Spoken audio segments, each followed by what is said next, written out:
বাংলাদেশে শিক্ষিত বলেন আর অশিক্ষিত বলেন বা অর্ধশিক্ষিত বলেন 90% মানুষই কিন্তু এই বিষয়টা সম্পর্কে জানে না। সেটা হচ্ছে কি ডেবিট কার্ড এবং ক্রেডিট কার্ডের যে পার্থক্য সেটা। আজকের এই ভিডিও থেকে আপনারা ডেবিট কার্ড এবং ক্রেডিট কার্ডের পার্থক্য সম্পর্কে একদম বিস্তারিত ধারণা পাবেন। চলুন শুরু করা যাক। শুরুতে আসি ডেবিট কার্ড সম্পর্কে।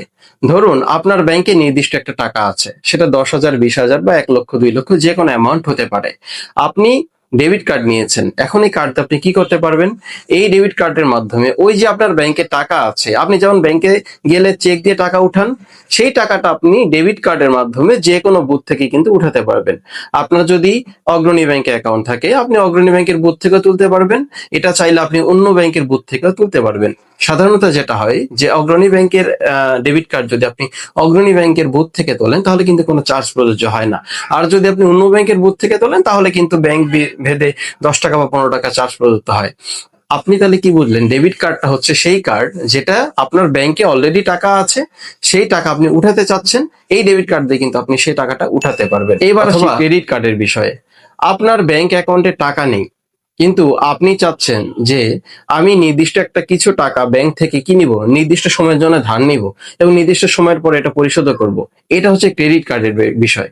আর একটু ক্লিয়ার করে বলি, ধরুন আপনি ক্রেডিট কার্ডের জন্য ব্যাংকে আবেদন করেছেন, ব্যাংক আপনাকে 2 লক্ষ বা 4 লক্ষ টাকা সিলিং দিয়ে দিয়েছে যে আপনি সর্বোচ্চ 2 লক্ষ বা 4 লক্ষ টাকা কি করতে পারবেন, এখান থেকে উঠাতে পারবেন।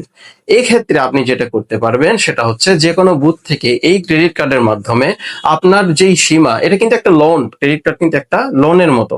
আপনাকে লোনের সীমা বেঁধে দিয়েছে 2 লাখ বা 4 লাখ, আপনি কিন্তু ওই সীমার মধ্যেই কি করতে পারবেন, টাকা তুলতে পারবেন, আবার জমাও দিতে পারবেন। আপনি ধরুন একটা শপিং কমপ্লেক্সে গেলেন, সেখানে একটা জিনিস আপনার পছন্দ হয়েছে, আপনি সেই জিনিসটা কিনবেন। আপনার পকেটে টাকা নেই, কিন্তু কি আছে? ক্রেডিট কার্ড আছে। এই ক্রেডিট কার্ড দিয়ে কিন্তু আপনি ওই টাকাটা, ওই 5,000 টাকায় কিন্তু কি করতে পারবেন, পেমেন্ট করতে পারবেন।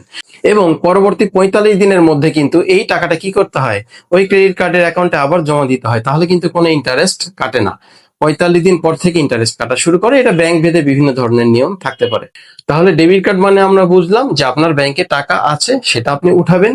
আর ক্রেডিট কার্ড মানে বুঝলাম যে আপনার টাকা নেই, কিন্তু ব্যাংক আপনাকে নির্দিষ্ট একটা সেলিং দিয়ে দিয়েছে, সেই সেলিং অনুসারে কিন্তু আপনি কি করতে পারবেন, টাকাটা তুলতে পারবেন এবং ওই টাকা আবার ওই অ্যাকাউন্টে জমাও দিতে পারবেন। ভিডিওটি ভালো লাগলে অবশ্যই সবার সাথে শেয়ার করে দিবেন এবং পাশাপাশি আমার রায়হান ব্যাংকিং সলিউশন পেজটিকে ফলো দিতে ভুলবেন না।